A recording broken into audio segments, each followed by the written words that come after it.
Hello, welcome to another edition of the C Squared podcast. This is Curtis, your host, with my co-host, Holly Royal, who is the head publicist at C Squared, and she is going to be talking with me today about how to do interviews. Now, we're going to be talking about written interviews and spoken interviews, Zoom interviews, Skype interviews, all that type of thing, because Holly has done many interviews in her time, both as a journalist and as a musician.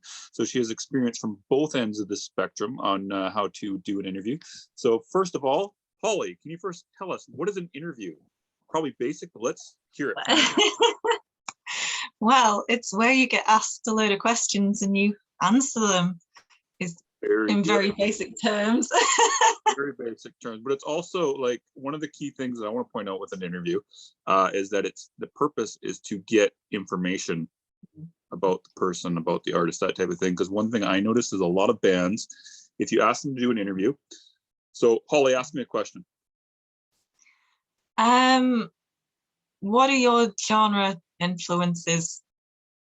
We have a lot. Pretend. Yeah. Yeah. So they don't really give one word answer like that. So Holly, as a very first thing, let's talk about written interviews. Okay, so written interviews, a lot of times the questions suck, and they're form interviews. And most of the time they're not very well thought out. A lot of times the journalist has a deadline and they just ask you stupid shit, like you said, like what are your influences, how many albums you had, blah blah blah, that type of thing. So number one tip, how do you keep it fresh and interesting when you've been asked the same question 100,000 fucking times on a form interview? I try and bring in something, I don't know whether it's something a bit unexpected or just try and tailor the answer so it's a bit more personalized, because like you say, a lot of the questions, they'll be really generic, so they can just send them out to any band of any genre. So if you can then sort of answer specifically in terms of your genre, giving maybe examples of bands or things like that, or really specific bits that you bring into your music, it just makes the answer more interesting. So let's give an example here. So I'm going to put you on the spot since you're the band person here slash. Yeah, so you get to give a live example of this. So I ask you the question, Holly, give me tell me what are your influences? The generic question number one. Okay. Well, musical influences, probably say there's things from symphonic metal all the way through to like extreme metal bands like Fit for an Autopsy in the deathcore, death metal zone. Thematically take inspiration from philosophy, science, Gothic literature, the Victorians, because I find all of this stuff fascinating. And then we weave it all in together, and that's how our influences sort of come into our music. Which is much better than what I said earlier, which was like the one word thing. Yeah. a lot. So so you got to keep it a little bit interesting. So like, let's say now you just got asked, what are your influences? You've been given 5 interviews to do today, 5 written interviews, and they all start off with that question. Now, how do you make that fresh for the next 4 that you got to do? Yeah, I mean, I guess the thing you could do is either rearrange the answers, maybe. So maybe if you spoke about lyrical influences for the answer to one question, that you could then do musical for another one. Sure. Divide it up like that, or whether you could get different band members to answer different questions, because then the tone of voice will be different when people read it, things like that. Totally. Okay, so we've talked a little bit about generic questions. So now, all right, so what do you as a journalist like to see when you ask bands a question as a journalist? Oh, as in like the sort of questions that I like to ask? No. That I come up with. No. No, what do you like to see in the form, like when you ask a question, what do you like in terms of answers, like length type of thing as well? Okay. I mean, if the length of the answer could be longer than the question, that's a good way to. I can't remember who was it. Corey who maybe said that, and I think that's quite a good way to start. I mean, I like a small paragraph, to be honest, like maybe even 2, 3, 4 sentences. Because I kind of feel the purpose of an interview really is you're digging for information that just wouldn't come up in like a news article or a feature or a review or something like that. Yeah. So I like detail. Okay, now how much detail is too much detail? Because there's two ends here. You got too much, too little. So you say a paragraph, because a paragraph can be pretty fucking long. True. Okay, maybe 4 sentences, 4 or 5 sentences. Like shorter end of sentences, because again, a sentence can be pretty fucking long, as you know. Yeah. Like I'm trying to get okay, under 500 words. Under 500. Okay, 500 words. Okay, fine. I can have that. We'll go with that. Okay, what would be the minimum as a general rule that people should spend for words on a question? So 500. Maybe 150. 150. Okay. I'd say maybe 150. Is that maybe 1.5, 2 sentences maybe. Cool. Now, obviously, no, you can't do that in all cases, but that's kind of like the guide you want to aim for, right? Yeah. So now, tip number 1 that I have for written interviews is always include the question with the fucking interview answer. Do not just send me the interview answer, or I'm gonna go fucking mental, because I hate that out, because a lot of times the band will miss a question and I'll have to copy and paste, but the wrong question or put the wrong answer under the wrong question, and it doesn't make any sense. So then I'm emailing them back and forth. And just please, for the love of God, do not fucking do that under any way, shape, or form.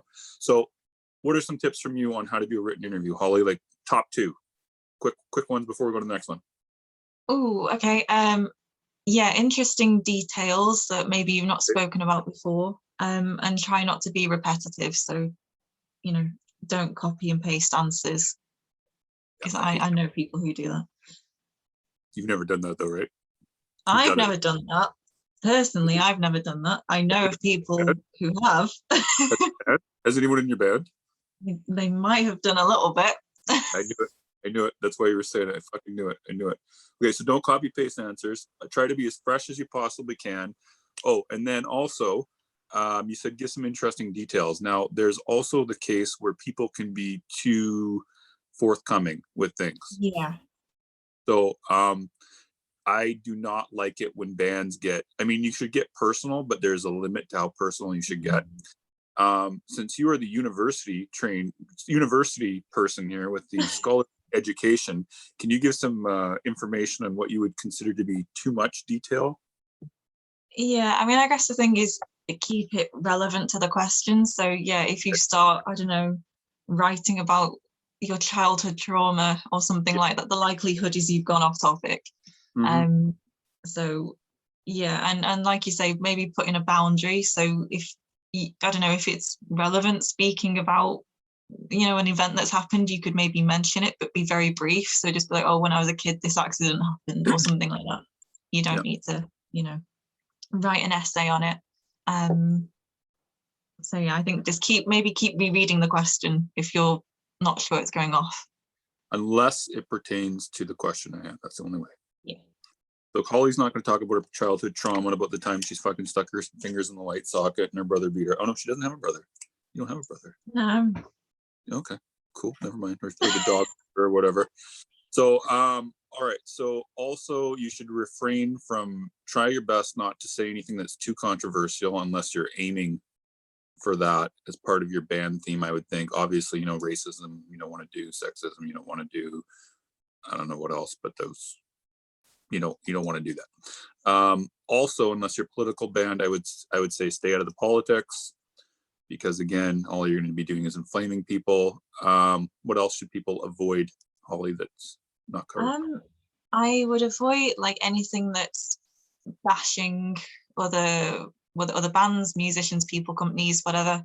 If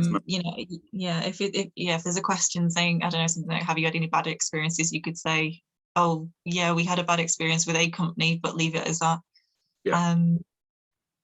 I would, as name dropping, maybe, if it's genuine and if it's relevant, maybe put it in, but don't just, I don't know, I wouldn't just list stuff if it's not relevant, or if it comes across that you're kind of trying to, I don't know, sort of claim that you're bigger than you are, something like that. That kind of makes sense. Host? Like my former co-host? Oh, right. Oh, no. Brought that one up. You brought that up, actually. But anyway, anybody listening knows who we're talking. But anyways, name dropping depending on the circumstance. So for example, Holly Holly could say that she worked with, I don't know, who have you worked with as a disconnected souls person, not as a PR?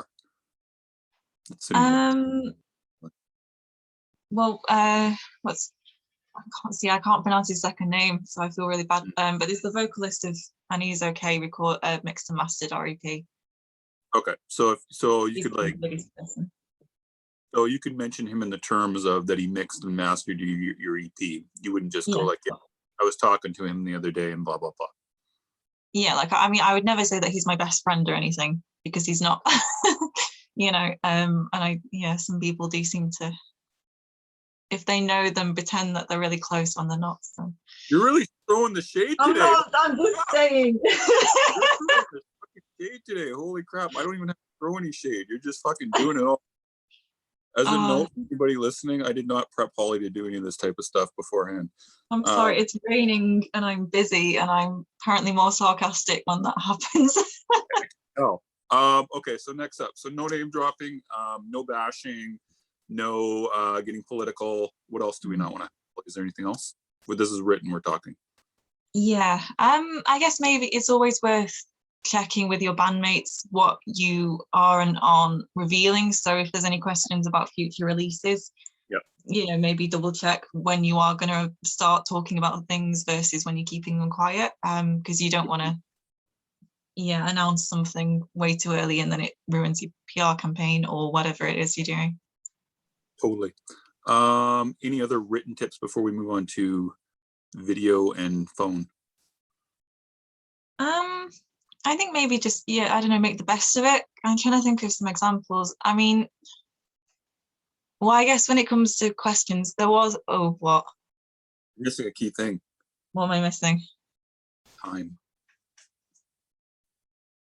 I was trying to feed that to you. Time. How long? Oh, okay. How long should they take to answer the interview? I mean, I guess it takes me 15, 20 minutes, depending on what it is. Turnaround time. I mean, like how long? Oh, turnaround time. Okay. I try and do them within a week. Okay. What do you expect as a publicist? Is a week okay, or do you think that's too long or too short? Or it depends. I mean, I'd like a few days to a week at the most. That doesn't always happen. Yeah. I agree. And I cut you off because I was trying to feed you that thing. Okay. Yeah. Sorry. I was completely oblivious to that. sorry. My mental powers are off today. My psychic powers are. So carry on with what you were going to say. I'm sorry for interrupting you. It's fine. What it is a particular question from a particular written interview. You might be able to figure out which one it is. It's only popped into my head, and it's if you get a slightly dodgy question and you don't know how to answer it. I know which one. You know which one. I picked that up right away. I can see it coming from your mind right now. I'm not even joking. I can see it. Yeah. I mean, my answer was kind of sarcastic because that's how I respond to these things. I will give you a sarcastic answer if you ask me a slightly sexist question. But yeah, I think, I don't know, either choose to ignore it, or if you really don't want to answer it, or maybe be a bit funny with it, but don't be completely horrible about it, is what I would say. Cool. Just because that is your reputation, ultimately, how you answer these things. I agree. So back to that question for a brief second, because I do want to take that up, because this individual does put that question on every single one of his things, and I do want to point out it's a sarcastic question. I do want to point that out. Oh yeah, I know. So now, can you explain how you answered the sexist question? And put sexist in quotes just because. In inverted quotes. Yeah, because it was at the same time. Yeah, I just tried to be sarcastic with it, and hopefully give an answer that was kind of funny. So I don't want to give the person away, just in case. I know. So let's give an example of this. Let's say that you were asked a question of like, do you think women? No, I don't want to say anything like this because I'm going to sound like I'm being a sexist so much. Okay, let's move on. I don't want to. This is probably a bad subject to get up with, but if you get a potential question that sounds sexist, try to be sarcastic in return. What Holly's trying to say. Yeah. Or if you really feel uncomfortable, just leave it blank. And I don't know, because Yeah, that's a good point, because if you get a question that you don't want to answer and you leave it blank, most people aren't going to get offended by it. You can always tell your PR, you can tell the person, look, I don't feel comfortable answering this, blah, blah, blah, blah, blah, blah, blah. One thing I do notice that seems to happen with the women who get interviews, this also happens in the spoken, but I want to take it up right now, is they get answered like the generic question, what's it like being a woman in metal type of thing. Mm-hmm. How do you handle something like that, Holly? I mean, I guess for me, it depends slightly on how it's asked and who is asking. Like if it's a sort of genuine, interested thing, I'm perfectly happy answering that question. If it's just I don't know, if it feels like it's been slotted in for the sake of it, I sometimes find that a bit annoying, but I'd probably answer it anyway. Fair. Yeah, possibly personal preference with that one. Okay. Cool. So have we covered everything for written? Do we want to go into phone and Zoom now, or we got more that we need? I think so, yeah. Cool. I think so. I can't think of anything. All gone. We got one key thing. Make sure you proofread it before you send it over. Yeah. I am guilty of skimming things prior to sending, so I'm not the world's best person to talk about this. Holly, though, is like an English major. Corey's an English major.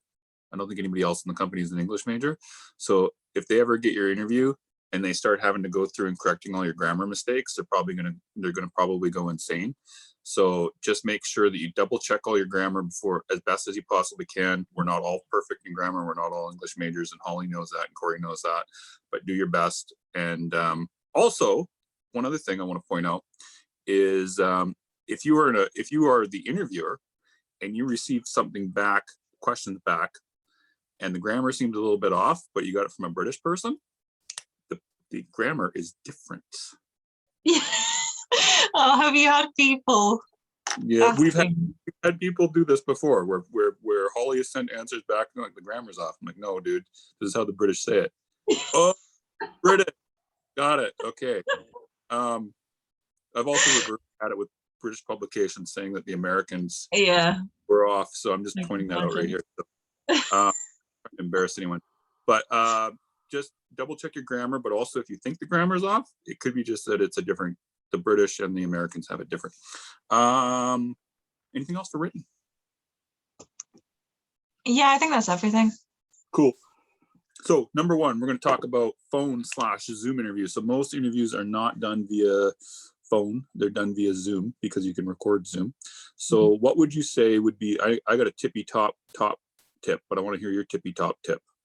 Top tip. That's top tip. I mean, I guess my sort of, okay, I'll start with be enthusiastic about the fact that you're being interviewed, because it comes across. I agree. Yeah, the amount of interviews where people are either they're a bit anxious maybe, or they're a bit tired, or just they come across as being really miserable. Yeah.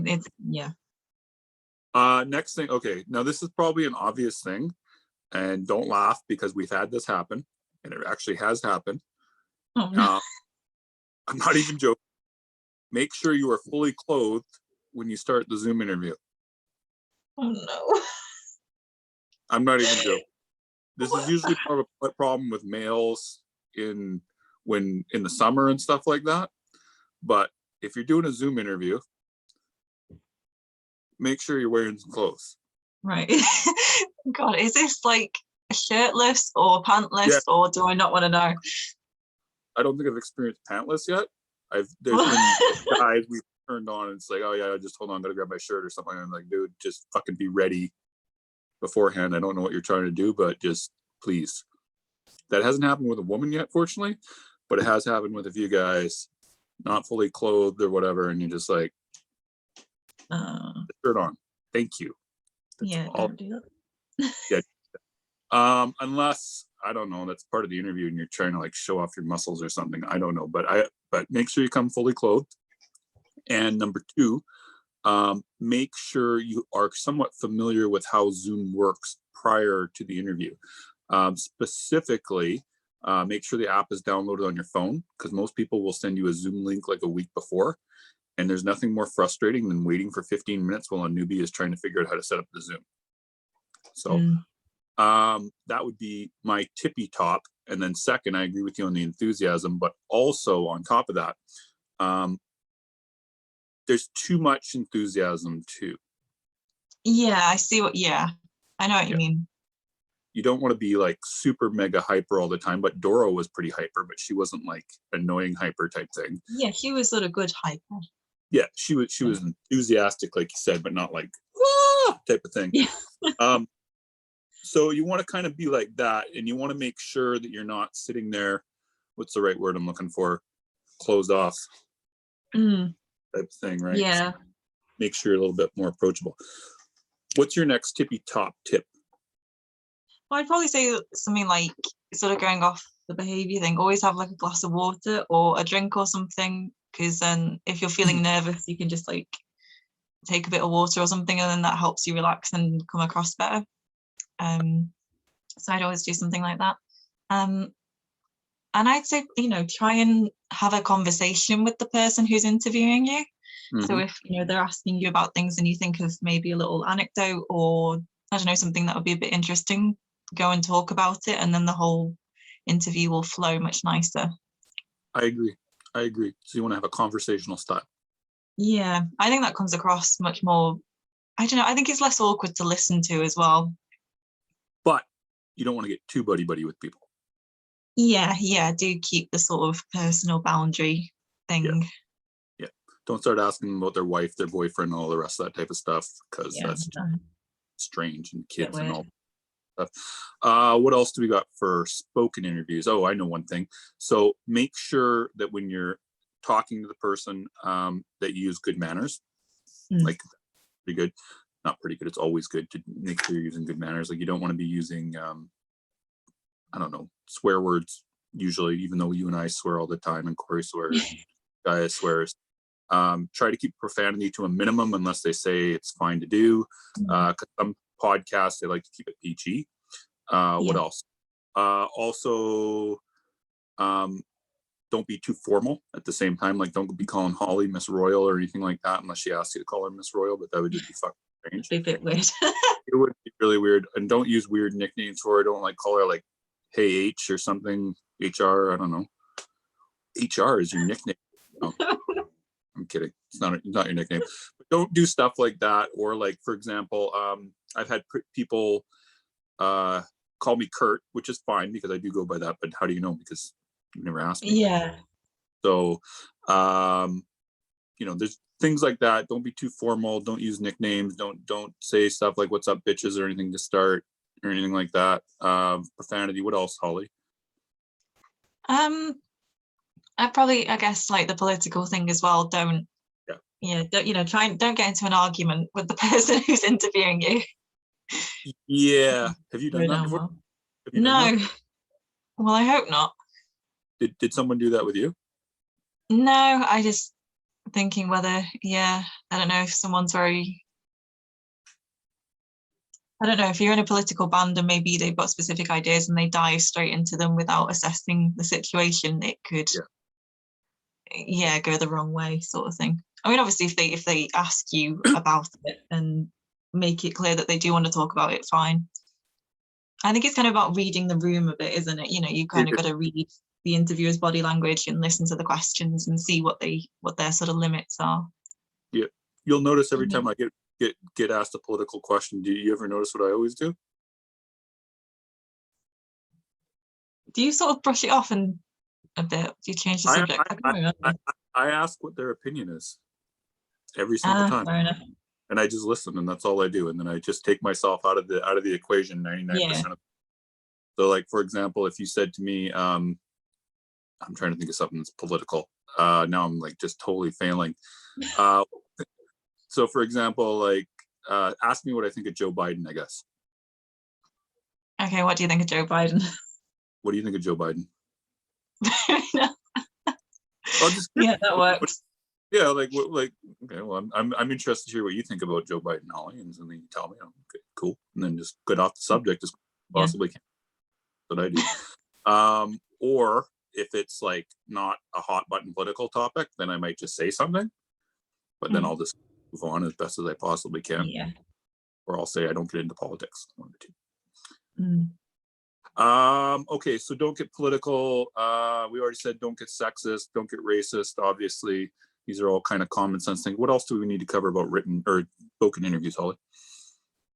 I mean, I guess a good thing to do is maybe do a little bit of research on the person who's interviewing you, if they have their name, or at least the publication.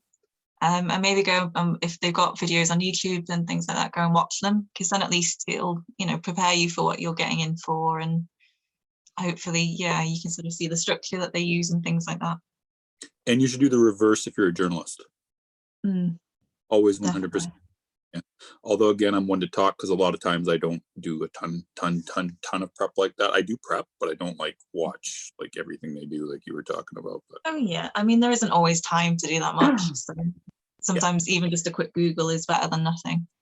Yeah, you want to make sure you have some sort of an idea of the person you're talking about, because even sometimes when you do a lot of research, you'll still miss something and you'll make a mistake. But if you make a mistake, it happens, whatever. I wouldn't get too worried. But what else do we got for video interviews, Holly?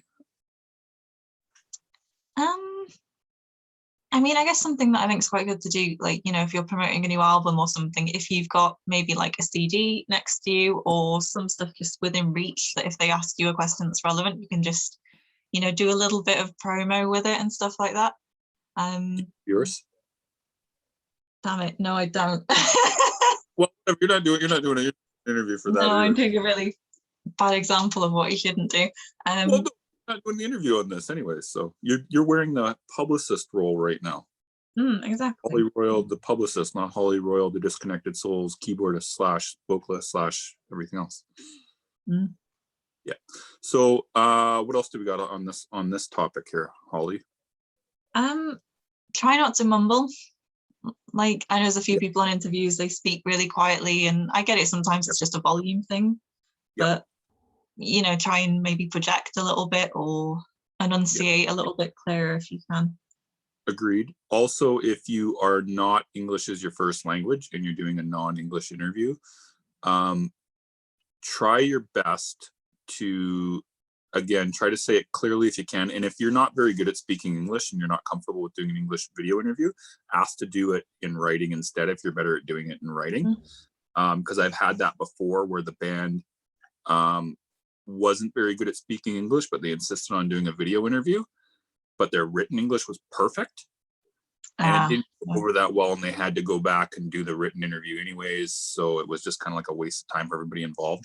So if you're not comfortable, tell your publicist beforehand, tell the interviewer beforehand, I don't want to do this. I'd rather do it in writing, or, we only speak whatever language, French or whatever it is, and we don't want to do any English.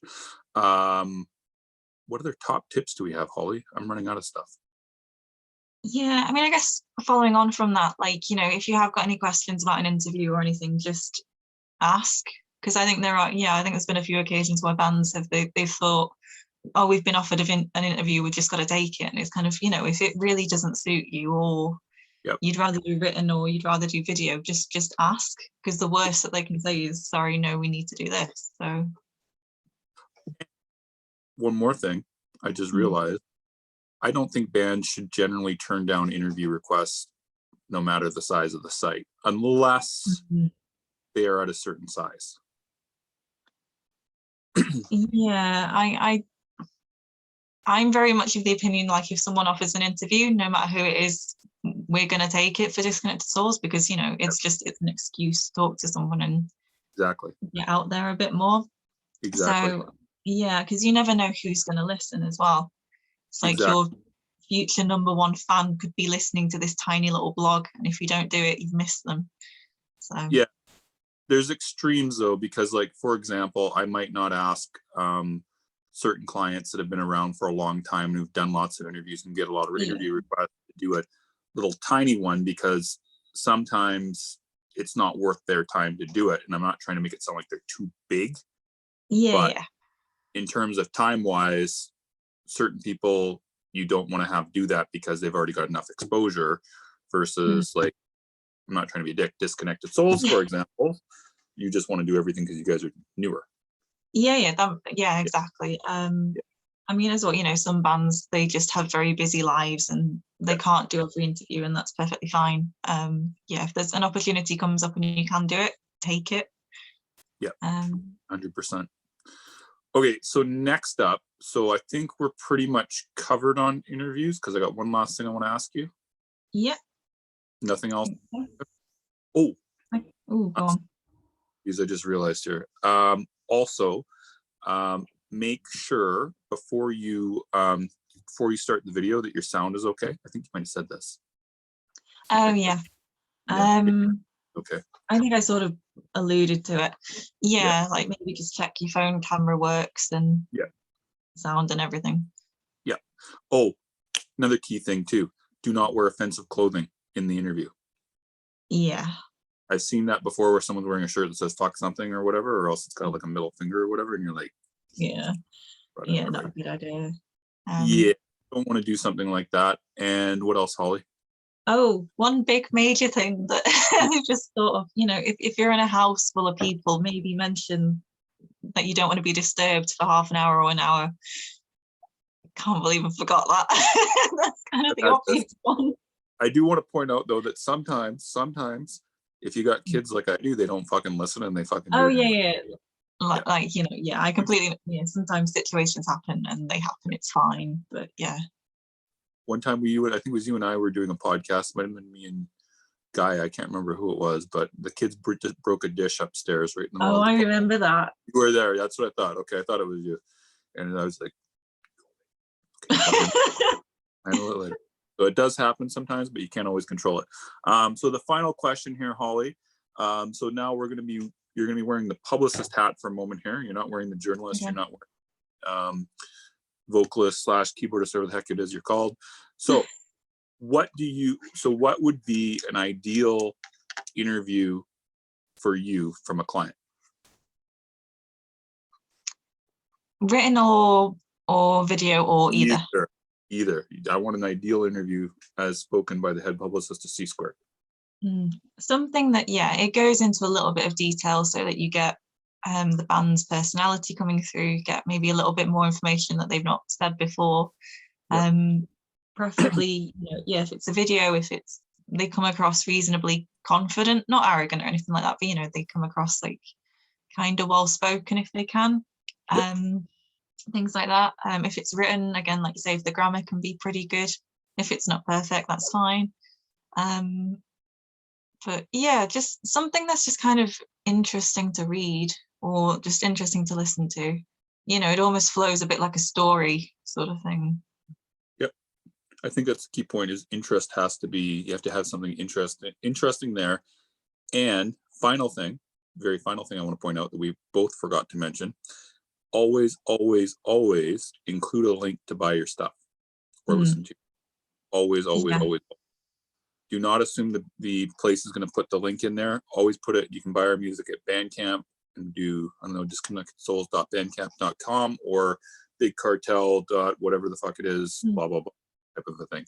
I think that's it. Do you have any final words of wisdom, Holly? No, I think that's everything I can think of, at least. Cool.